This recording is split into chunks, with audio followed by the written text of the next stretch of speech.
Recently, I started an AMA on Twitter to answer any questions that you guys might have about what it's like getting paid to play, what it's like trying to pursue a career in esports and all that sort of stuff, and there were so many good questions, so I thought we'd make a video about it.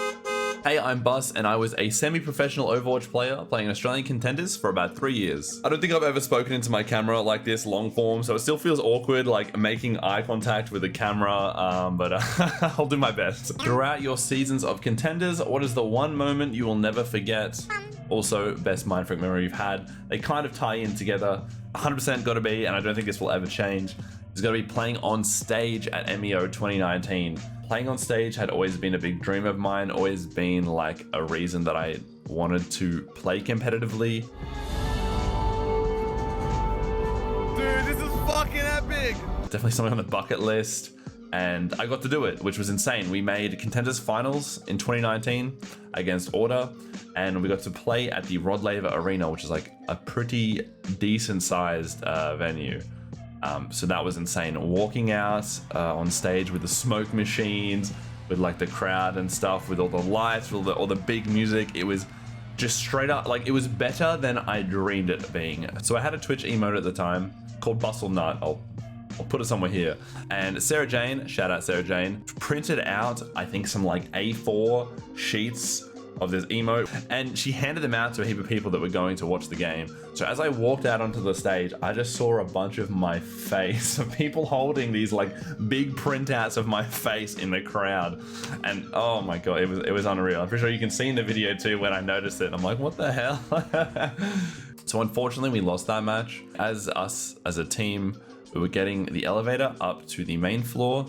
There was like a whole crowd of people waiting for us. I think a lot of friends, a lot of family, and a few fans and stuff. And as soon as we got out of the elevator, they cheered us on, and like I was holding back tears, man. It was such a wholesome moment, such an amazing moment that like I will never forget. So it's got to be the MEO experience. It was amazing, like literally a dream come true. Was there a moment where you felt you were finally confident in your abilities, or did you always feel confident in your gameplay? Definitely did not always feel confident in my gameplay. Everyone struggles with different things, but confidence was something that I really struggled with, I think early on. Back when I was still pretty fresh in the scene, I got a chance to sub in for a scrim, like a practice match, for a pretty high level team. I was sitting around 3.9 to 4K SR. I'd known all the players, I'd seen their names in like tournaments on Twitch and whatever. I knew they were good, I knew they were better than me, but I definitely let that get to me too much. I really wanted to make a good first impression. If I did good here, maybe they'd talk about me, and if I did bad, then they would probably talk about me. So I was so worried and so anxious about what they thought of me that it really affected my gameplay. I froze. Every decision that I wanted to make, like if I saw an opportunity to make a play, instead of like, you know, pressing shift and like going in and making the play, I'd be thinking like, okay, well, I bet they're thinking like 2 steps ahead of me, and I'm gonna jump in, and then I'm gonna like feed and make a mistake, and then I'm gonna look stupid, and then everyone's gonna talk about me to the other pros, and then I'll never get a chance to fill in again. And I'd struggle with my confidence in like heaps in other ways, but this was the first time where it really like blew up, and I was sort of forced to acknowledge it and forced to be like, okay, I didn't realize that it was this bad. I was too afraid to make a mistake that I would just do nothing at all, which is so silly in hindsight, but that's just how my brain worked, I guess. So that moment sort of helped me become a lot more comfortable with making mistakes and just accepting them as part of the learning process. I think that's a hard thing about getting better, is you just expect, or you want your progress to just go like this. You just want to be getting better and better every day, but it's a bit of a bumpy road. It's not linear. When you say it, it seems so obvious. Like it's easy to like hear that and understand it, but I think it's different to properly acknowledge that and be able to like live that out, if that makes sense. Look, if I was a lot more confident back then, I probably still would have sucked, but at least I would have been proud that I gave it my all and like I did the best I could. Of all the times you've gone off the map, which one was your favorite and why? I was on Lijiang Night Market, and we were all trying to dive a fire that was flying off the map. I'm going. Oh, shit! Oh, Bus? Not again. Not again. And I just love that when Elfish Guy, the caster at the time, was casting, he was like, there goes Frogger. I think they're really just having a good time, you know? That's all I'm going to say. I think they're just having a good time. So we had a few questions that were similar, pretty much saying what's the hardest thing about the journey, and also the greatest improvements that I've noticed in myself as a player. So here we go. So personally, the most challenging thing for me was trying to stay on top of my mental health while competing, and also trying to keep a healthy relationship between me and the game I was like competing in. I stressed myself out a lot just worrying if I was doing the right thing with my life. Should I be like going back to uni? Should I be studying? Should I be working full time instead of casually? I very much struggled with it and feeling like I was falling behind. What I was doing now, like playing Overwatch, I had to succeed. I had to make it as a pro player. And I think this like worry about if I was doing the right thing made me put pressure on myself to succeed and make it, which is fine because I think it helps with drive. I think it helped me be more motivated. I think it helped me be more persistent, but there's also a double-edged sword to that. Because I wanted to, you know, succeed so hard and I didn't fully know how to, it led me playing a lot of Overwatch. Some Overwatch I played was productive, but I think a lot of it for me was under the guise of practicing, but it was really just me playing for escapism and just not dealing with a lot of things. I was just like grind and practice, and that is all I do. And because of that, I ignored burnout, I ignored fatigue.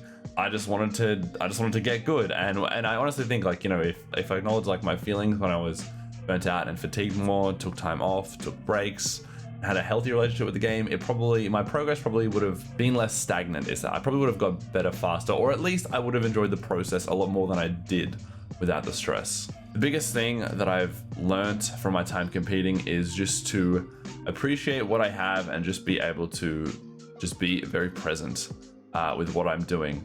I know for a fact when I was competing, I would often, you know, set the goalpost far every time I got somewhere, and I'd really struggle to appreciate small wins and like small victories and stuff like that. So that's something that I have learned a lot from in my time competing, and I'm still trying to improve, but doing a lot better since then. It's very easy to get caught up on the end goal and not, stop and smell the roses.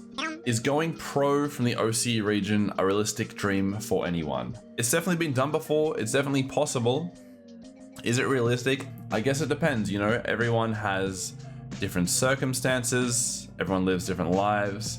I wouldn't say I went pro. I guess I was semi-pro, but my parents were very understanding and were okay with me putting time into and just pursuing the thing that I wanted to do. While they didn't fully understand what I was doing, they were very encouraging and they were very supportive of what I did. And I think I was very lucky to have that, which was a huge factor why I was able to do what I did. And not everyone will be, I guess, lucky enough to be in that situation that I was in. Some people might have commitments, some people might just not have the time to themselves. So I guess it depends on where you are in life, really. But if you have the time and like the resources to do it, I think just go for it. If it's something you want to do, we've had players from Australia make Overwatch League. We've had players from Australia have success in other games in esports, and I definitely don't think you should hold back just because you're worried about messing up.